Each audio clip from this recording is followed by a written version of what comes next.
Rick Perry flush with cash, but flushing voters. Cain catches Romney. Apple releases magically disappointing iPhone 4S. Plus, Kobe Bryant and Marge Simpson have something in common, and Johnny Depp suffers an embarrassment of riches. It's Wednesday, October 5th, 2011, and this is news.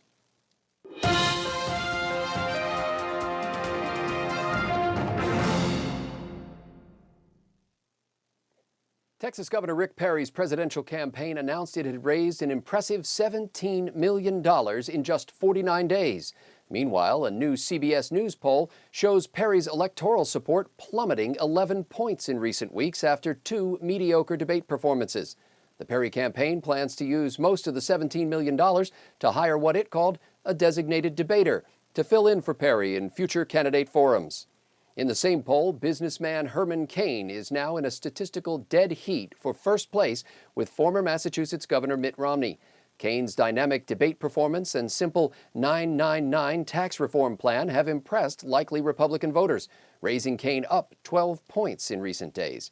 Meanwhile, a new Washington Post ABC News popularity poll shows President Barack Obama in a statistical dead heat with Brussels sprouts.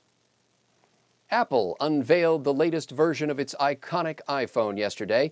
New Apple CEO Tim Cook says the iPhone 4S doubles the processor and download speeds, renders graphics 7 times faster, performs a multitude of functions in response to spoken commands, costs about the same as previous models, and is now available to Sprint wireless customers.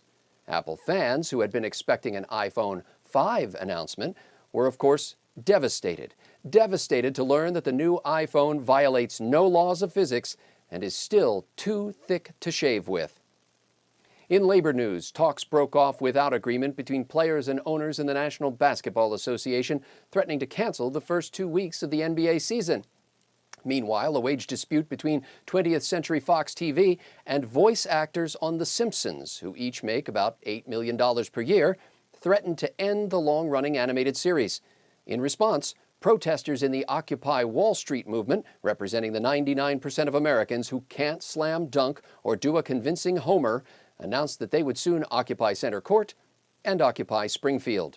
And finally today, Pirates of the Caribbean actor Johnny Depp tells Vanity Fair magazine that he's overpaid after earning more than $300 million from the pirate film franchise.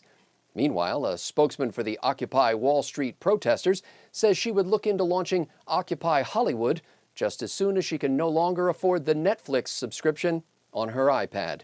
For PJ Newsbreak, I'm Scott Ott. Click on pjtv.com throughout the day for your antidote to the obsolete media.